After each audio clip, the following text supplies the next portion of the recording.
Welcome, ladies and gentlemen. I'm Aditya. And I'm Nikhil. Welcome to Deca at the Bell, the educational series where we help you connect to the world of business. Today's topic, Taco Bell. USPs.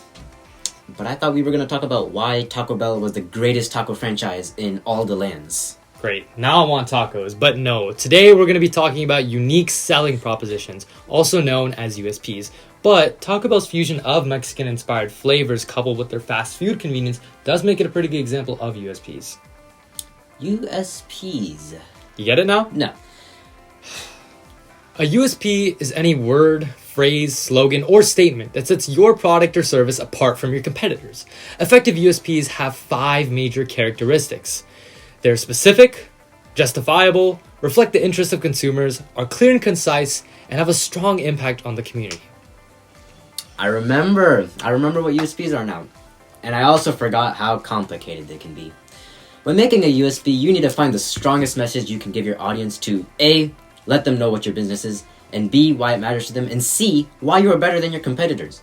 As Deca puts it, make sure your business can experience the difference. Whew, that was a lot. How about we shorten that down to these 2 short and simple steps to create an effective USP? First, recognize everything unique about your brand and product. And 2, look for holes in your competitors' marketing plans. Now, I want you to take these 2 simple ideas from both steps and make it your main focal point of your brand, and boom, you have a great USP. Now, why don't you pat yourself on the back and treat yourself to some Taco Bell? Think of it like this. Taco Bell offers Mexican-style fast food for food enthusiasts to enjoy the melting of juicy tacos in their mouth. In contrast, other fast food stores don't have Mexican-inspired fast food, and other Mexican restaurants don't have fast food-styled foods. Bro, we have got to stop with the Taco Bell references. I'm getting too hungry. I know, same. How about you go ahead and get us some Taco Bell, actually? Psst. Now I can tell you our own little secret. You don't actually have to be unique to give the perception that you're unique. Calm down, Nikhil. Nobody but me and the viewers heard you. But yes, it all stems from something called product positioning. What's that, you may ask? Well, product positioning works very similar to USPs in its target audience, brand strengths, specificity, distinctness, and this one's important, consistency. Product positioning takes USPs one step further by introducing product marketing into the mix. Communication between the company and the consumers, pricing and value, as well as distribution and placement are all factors of the market that businesses should consider when finding their product placement.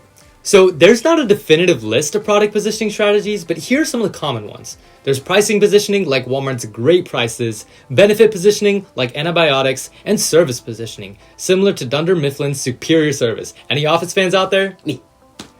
Just be sure that you find a unique and consistent way to connect with your customers to best meet their needs and fulfill company goals. When figuring out how to place your product properly, understand where your product fits into the market, who your market is, and how you can effectively connect with them to create something called a brand image. The 2 main questions that you should check for are, is my product in demand, and is my product differentiable from its competitors? Once you've made a product or service that's innovative or convincing, and you've established a connection with your target market, the following steps are relatively easy. Just plan and implement your products, but remember to always stay flexible and adaptable to customers' reactions, as your unique selling points are largely based on customer perception. Just to quickly recap, unique selling propositions are short statements that embody your entire company. The positioning of your products and services is vital to your brand image, and brand image can be built through proper connections with your audience, which can in turn improve your USPs. Hope you enjoyed this episode, but before we go, Nikhil is going to leave you with a practice scenario while I enjoy this Taco Bell. Wait, none for me? Nope. What? Oh my god. Alright, let's get this a crack, shall we? You're a freelancer hired to make a USP for a business called ShoeBiz. The business sells tennis shoes that have normal shoelaces, normal exterior material, and never before seen nitrogen soles to make you run and jump better. How will you market the business? By making and using unique selling propositions or USPs to maximize profits. That's all the time we have for today, everybody. Thank you for tuning in. Bye. See you.